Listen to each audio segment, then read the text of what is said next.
and welcome to today's virtual experience from the Kentucky Historical Society. While we wait for others to join us, I'll give you a quick update. The entire KHS campus is open to the public. The Kentucky History Center, the old state capitol, and the Kentucky History Museum, where I am now, are open from 10 a.m. to 5 p.m. Tuesdays through Saturdays. And our research library, which is at the Kentucky History Center, is open 10 a.m. to 5 p.m. Wednesdays through Saturday. When you visit, be sure to wear a mask to protect yourself and others. We have sanitizers and bottles and locations throughout our building, and lots of space for safe social distancing. Today, Daniel Burge will be sharing the history and artifacts of the Mexican War. My name is Greg, and throughout today's tour, I will act as your voice, relaying your questions live during the tour. So be sure to ask lots of questions, and let me know you're here. Also, responding to your questions and providing more information in the comment section is our marketing director. Uh-oh, can't hear me at all. So I've just been told that you can't hear me at all. That's probably because I was on the wrong microphone. So I'm going to switch over. Hi, everybody. Welcome to the Kentucky Historical Society. My name is Greg Hardison, and I'm going to be your voice today during today's virtual tour. Today's tour is a tour of the Military History Museum, which is open from 10 a.m. to 5 p.m. Tuesdays through Saturdays. Today's tour will be provided by Daniel Burge, who is an associate editor with the Register program, or the Register scholarly journal produced by the Kentucky History Center. I'm going to introduce you now to Daniel.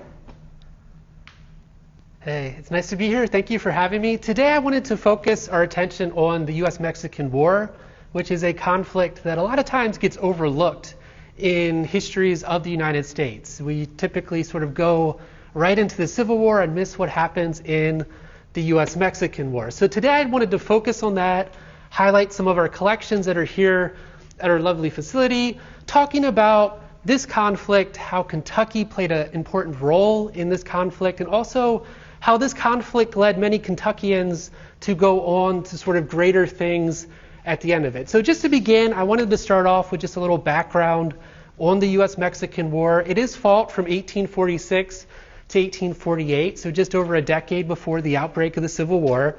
I'll talk about some of the factors that are involved, but it's largely a volunteer conflict where a large number of Kentuckians, estimated to be around 5,000, volunteered for the war, went and fought in various capacities throughout northern and then central Mexico. So this lasts for about 2 years, the conflict. It does lead a lot of individuals to sort of go on to bigger and better things. So what I want to do today is sort of take you through some of the exhibits that we have, talk about some of these, explain them, how this fits together, what we can learn about Kentucky from the U.S.-Mexican War. So I'm going to start off with our exhibit right here, some of the items that we do have. I think one of the coolest ones we have here at our exhibit are the epaulets from Santa Anna. So these are captured from Santa Anna during the Texas Revolution in 1836. And you can sort of see some of the details here, some of the engravings. It's very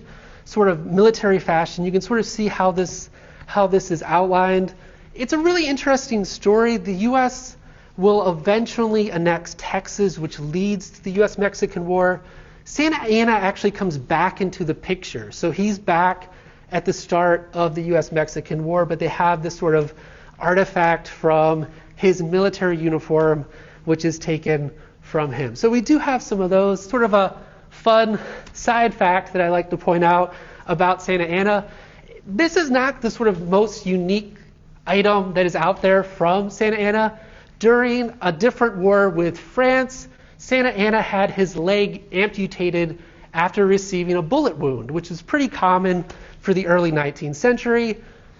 During the U.S.-Mexican War, U.S. forces will capture Santa Anna's prosthetic leg. So it's still on display in Illinois. So a lot of sort of war mementos and war souvenirs that are taken from Santa Anna, mainly because of his role in the US-Mexican War. So just to highlight some of this other stuff, we also have a bugle from the US-Mexican War, as well as a military uniform that was worn by a soldier in the conflict. So you can sort of see some of the styles here, what people wore, those types of things.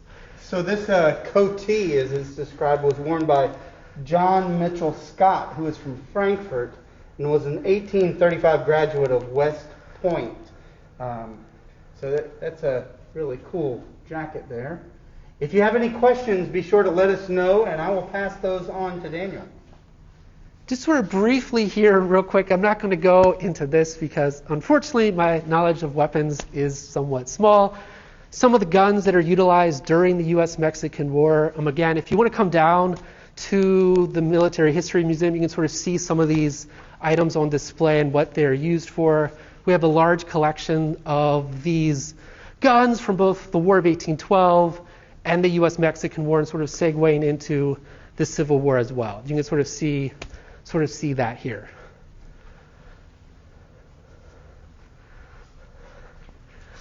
Okay, so I asked them to put out a couple of items from storage, just so that you all could see some of the items that we have at the KHS. One of the more interesting ones that I was able to come across is right here.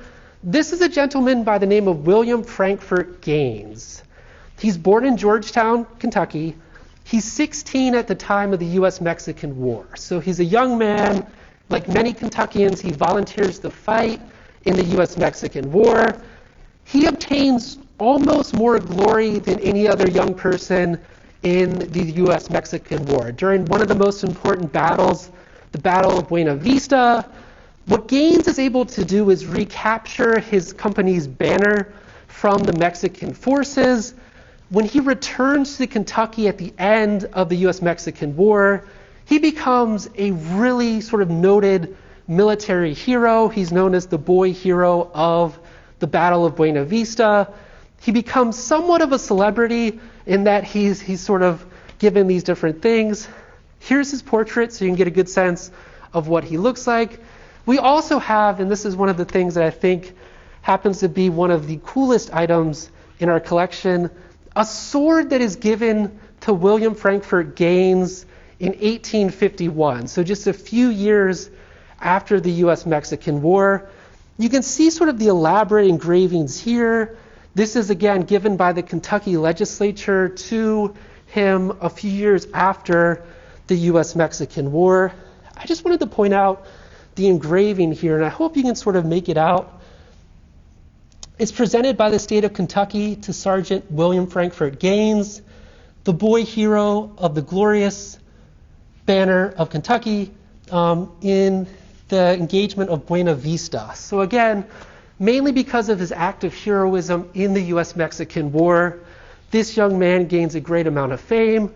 You can also see this. I have to ask, why the boy hero? Why do they keep using the word boy hero? I think just because of his young age, because he's 16 at the time of the war, because he volunteered. Once he comes back, that's sort of seen as, making him into that sort of boy hero figure. Gotcha. This is the flag that he captures. Now, we do have a copy of the actual flag of the 2nd Kentucky Infantry. This is a print that was made in the 1930s of that banner. Just to give you some context, this is the flag, or a replica of sort of the flag that Gaines saved during the Battle of Buena Vista. So that's what he recaptured from Mexican forces and brought back to the United States. You can sort of see that outline right there. So again, I know today individuals like William Frankfurt Gaines don't have that sort of fame, or it didn't last that long past the era of the Civil War. In the 1850s, you can get a good sense of just how popular some of these young men became owing to the US-Mexican War. He became a celebrity in Kentucky. He gets this really cool sword from the state legislature. You sort of see these images put forth of him. I did want to quickly swing back to one last little item that I had selected here. I'm going to hold it just so maybe you can sort of see. That's a good angle right there, yes. So just to kind of give you an overview of this one, some individuals like Gaines did get a lot of fame from this conflict. Another person who does so is Zachary Taylor, who grows up outside of Louisville, even though he's born in Virginia. He eventually ascends to sort of the highest honors during the U.S.-Mexican War. The reason I have this medallion here, you can sort of make it out. It's done in honor of Zachary Taylor's victories during the U.S.-Mexican War. So if you look really closely, you can see some of the names of the battles in which Zachary Taylor led the U.S. forces, so Buena Vista, Monterrey, Palo Alto, and just a couple of them that are on this medallion. This is crafted in 1848. So Zachary Taylor becomes so famous from his heroism during the war that he's elected president largely owing to his popularity that he picks up from this conflict. And this medallion just gives you a good sense of how sort of popular these individuals became over the course of this war. Okay, so help me. I'm not sure they can make out everything that's in the image. Can you describe what is on the medallion? Yes. In a little bit of detail, maybe point to things? So here we have what looks to be Zachary Taylor. He's very famous as well for his horse, whose name was Old Whitey. Mm-hmm. So typically when you see an image of Taylor, he will be depicted atop Old Whitey, who sort of just becomes one of those iconic horses in the late 1840s. You can sort of see the outlines of individuals lined up in a field of battle. You can then just see sort of engraved around it the various battles that Zachary Taylor won. So again, it sort of just outlines this. I don't believe it's meant to depict a single battle, but more so just the sort of couple of victories that Zachary Taylor is able to win. Gotcha. What's on the other side there? On the obverse, this sort of goes back to Zachary Taylor's reputation. Even though he grows up right outside of Louisville, he becomes a planter in Louisiana. So you can sort of see the outline here, the state of Louisiana to Major General Zachary Taylor. So even though he's identified with Kentucky, his largest plantation is still in Louisiana, and that's sort of the state that he'll come to represent once he enters the Whig Party. So we've got is that an eagle? It almost looks like a pelican. I believe it's a pelican. Yeah, it looks like a pelican and a scale above it there. Yes. Gotcha. And you can see the words Union and Confidence right under the wings of the pelican. Is there significance to the pelican? Do you know? I believe it just represents the state of Louisiana as far as I was able to sort of deduce that one. It's kind of cool. Very neat. The last couple of things I really wanted to close this talk on, we've seen this with Gaines. There's a couple of individuals who emerge from the U.S.-Mexican War with these really larger-than-life sort of reputations. One of them is here. He's not very famous today, but at the time, William O. Butler, who becomes a general during the U.S.-Mexican, or he was a general. He comes back. He served in the War of 1812. But he re-enters and serves during the U.S.-Mexican War. Butler gets a great deal of fame as well. Now, part of this is simply the politics of the 1840s. Even though this might sound somewhat strange today, Zachary Taylor is a Whig. So President Polk, who's a Democrat, is not really happy that a Whig is sort of rising the ranks and is seen as a potential presidential candidate. Yeah, we don't see any of that today in our politics at all. Yeah. It's completely foreign, irrelevant. isn't it? Butler, however, is known as a Democrat. He actually runs for governor of Kentucky in 1844. He loses that race. Very famous in his day, Kentucky Democrat. He gets a great deal of fame, too, from the U.S.-Mexican War. We have his sword. So we have one of those displayed near the front of the museum. So is the top sword? I believe it's the top one. And this is, like we saw with Gaines, a presentation sword that is given to Butler at the conclusion of the conflict. And Butler becomes very famous as well. Even though he loses, he becomes the vice presidential candidate for the Democratic Party in 1848. So you have Zachary Taylor, who rises to become the presidential nominee for the Whigs. Butler becomes famous enough that he's put on the ticket as a vice president for the Democrats, who also want to sort of capture that popularity of the U.S.-Mexican War. I just feel these swords are so sort of neat to have. The last image I want to leave you all with here today is a blown-up image to sort of reflect on the more somber side of the U.S.-Mexican War. We can look at these swords and these medallions and think of the Zachary Taylors and the Butlers who go on to sort of prominent political careers, or at least rise to higher office after the war. A more somber example is Henry Clay Jr. So the son of Henry Clay, he graduates from West Point. He ends up volunteering for the U.S.-Mexican War. As you can see depicted here, Clay will be killed at the Battle of Buena Vista. So the same sort of point in time where men like Gaines get this sort of reputation of being a hero of the U.S.-Mexican War. Clay Jr. also earns a reputation. He's killed during the battle, but as you can see depicted here, it's sort of that heroism of giving up your life for the cause of the United States. He dies, his body is sent back to his dad, Henry Clay. He's buried in the Frankfurt Cemetery. So again, sort of the outcomes of the war that people don't necessarily expect. The other thing I always try to highlight, his dad, Henry Clay, is an opponent of the war. So Henry Clay speaks out against the U.S.-Mexican War. Having his son then go down to Mexico, losing his life, it really does cause sort of a crisis in the life of Henry Clay the Elder when his son dies in the U.S.-Mexican War. And yeah. Is that about everything there? That is, I believe. All right, great. Well, if you have any questions, let's see. Justin Mays says, crane, that's their state bird. He said it's a crane, Okay. not a pelican. A crane would be the state bird Louisiana. of Louisiana. Thank you for telling us that. And Justin Mays has said, thank you for talking about one of the forgotten wars, the Mexican War.